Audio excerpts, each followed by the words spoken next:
people have no energy? Because mental diarrhea. You eat bad food and then try to stop diarrhea, it's not going to work. This much you do. Tonight before you go to bed, keep it down and go to bed. In a little while, if you simply sit here, things around you will reverberate.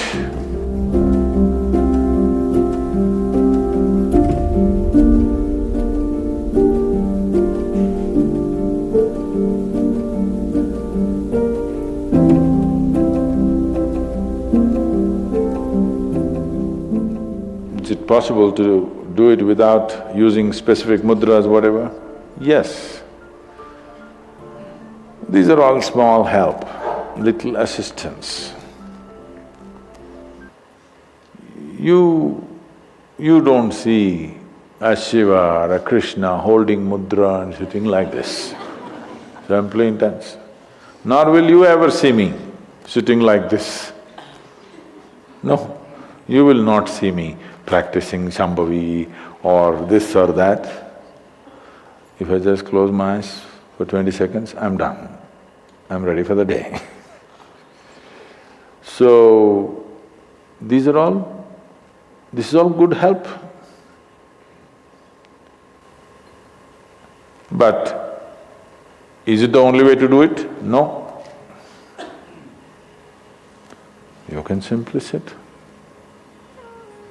If you learn to simply sit, you'll become tremendously intense. Right now, your energy is simply expended by doing unnecessary, endless activity. When you have so much mental diarrhea, how can you have energy? Suppose you have diarrhea, do you see how weak you feel? Yes or no? Right now this mental diarrhea, that's why people have no energy. They want to just eat and sleep all the time because mental diarrhea is very exhausting.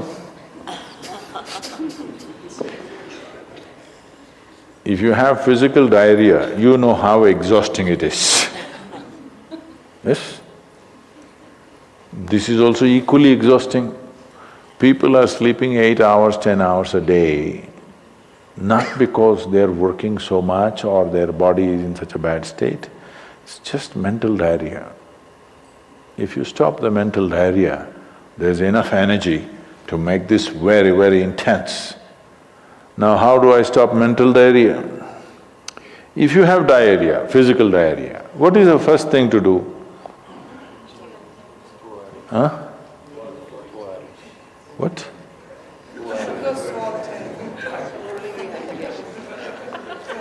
Yes, run to the toilet, I know that.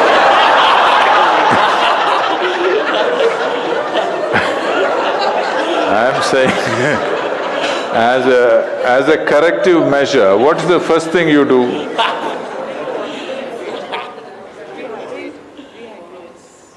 No, as a corrective measure, what is the first thing you do? First thing is stop eating, right?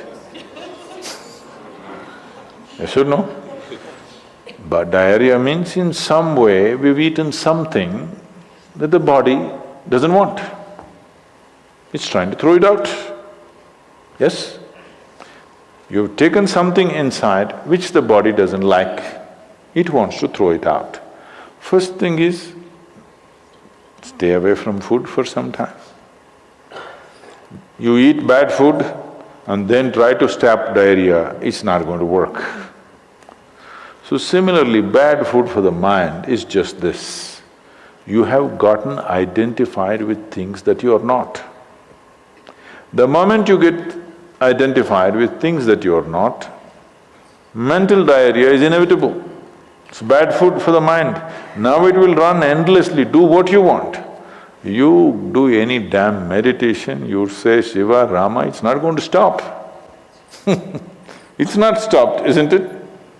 Because bad food is being eaten every day, you're getting identified with more and more things and you want to stop your mind, you do whatever kind of circus, it is not going to stop.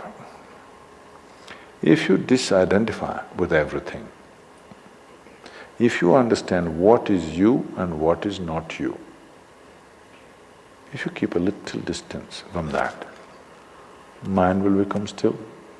If you want, you can use it, otherwise you can keep it. Now my hand is there, if I want I can move it, otherwise I can keep it. This is a useful hand. Suppose it starts jumping like this. You clearly know there is some kind of an ailment, isn't it? Yes or no? So if hand is jumping, you know it's an ailment. If mind is jumping, is it an ailment or no? The ailment has come because continuous wrong diet.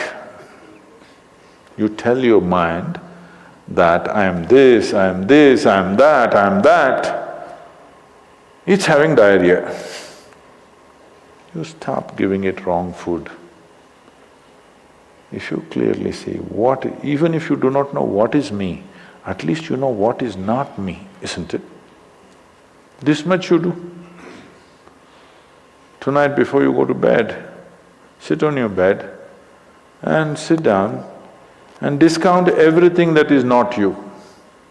This house in which you're living, is this me? No. This loving parent or mother, father, wife or husband or child, they're wonderful, but is this me? No. Now these nice clothes I'm wearing, is this me? No. Now my body, I like it, but is this me? No. Now I'm having so many thoughts, is this me? No.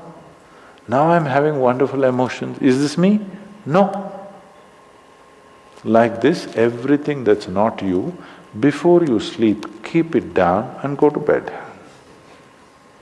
Tomorrow morning, you will wake up considerably more intense than today. Every day you do it. In a little while, if you simply sit here, things around you will reverberate. Really. So I was in… a few years ago, couple of years ago, I was in America and this is a very typically American question. This lady comes up to me and she's very angry. I've been doing this yoga for last 35 years, nothing happened. But you went and just sat on a rock and things happened to you. This is not fair. Where is the damn rock?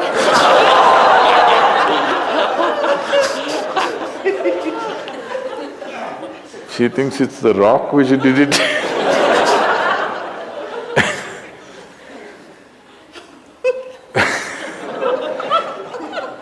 The only sadhana that I did in my life is, right from my very early age,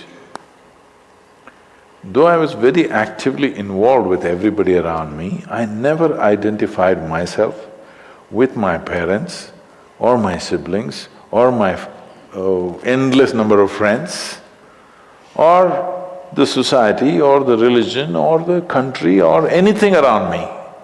Never identified. Not that I was not involved, I was very involved, very active. Even today I'm very active and involved, but not identified. If you don't identify with anything, there is enough energy in this to become intense. See, I want you to understand, your life energy right now in this body, how many things it's doing here as you're sitting here? Hello, do you know the complexity of activity it is doing? Every cell in the body, your liver, your kidney, your damn spleen and all kinds of stupid things that we cannot even figure even today.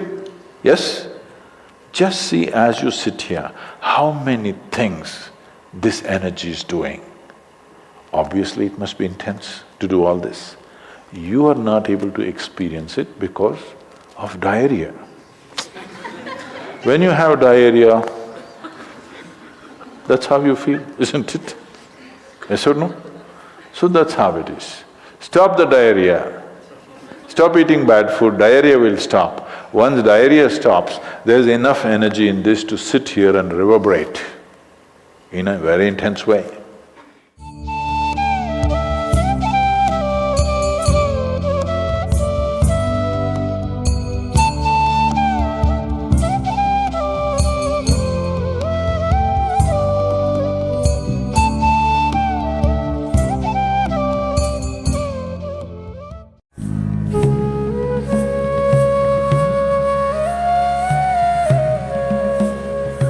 I think lately you have come up with a lot of new things, and any one of those techniques would help them would be good to just shed some light on that. We'll offer this to you in stage by stage because pandemic is on. First concern is how to perk up the immune system.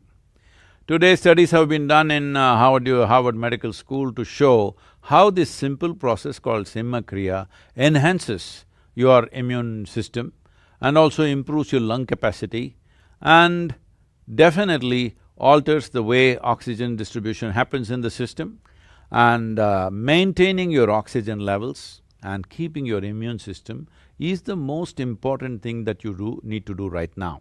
For this, you must start Simha Kriya, and there's another process called Yoga Namaskar, which is very, very vital to activate your neurological system to a certain level of exuberance. Neurological exuberance, what it means is, human experience is far more rich compared to the experience of other creatures on this planet, essentially because our neurological system is far more evolved. So people are trying to get their neurological system up either by drinking a coffee or sniffing cocaine or something else because they understand by invigorating the neurological system, an exuberant experience happens. Here we will teach you something, if you do it for a few weeks, you will see your neurological system is up naturally and your whole experience of life is so exuberant. We are right now, for this particular event, we are focusing on 4 simple practices. One practice mainly aimed towards upping the immune system. Another process aimed towards creating exuberance in the neurological system. Another practice to increase the oxygen levels in the blood flow that is happening in the system. And another practice to give you equanimity of mind. When I say equanimity of mind, you must understand that essentially people are using one dimension of their intelligence which is called as intellect. See right now, how many complex functions are happening on your cellular level? How much chemical activity is happening? How much neurological activity is happening? Are you doing this all consciously with your thought? No. Your intellect cannot do this. There's another dimension of intelligence which is sweeping through the system and doing everything that needs to happen. Only small things you must manage, rest is all happening naturally to you. If you access this dimension of intelligence, life will become a play, not a struggle. For this to happen, there are 2 problems. One fundamental problem is your identification with the body. Another fundamental problem is you create a whole world of your own in your mind. This essentially means you were given this body and this mind so that you can live in this world in the best possible way. But unfortunately, you don't live in this world, you create a whole new world of your own. And this world this world goes bad means, you must understand, it is just like a dream. What is happening in your head is your dream. If you can't manage your dream well, what the hell are you going to do with life? Life has too many ingredients. Your dream has just you. You can make it happen whichever way you want. Your thought, your emotion should happen your way. For this, we will have a simple kriya called Isha Kriya. I want all of you to at least invest 40 minutes to 60 minutes a day for your well-being, for physiological and psychological well-being of who you are, because without this, your job, your family, your money, your earnings, all these things will mean nothing, nothing at all. So we will give you the necessary tools, but the problem with the tools, is it works only for those who use it, that's the only problem.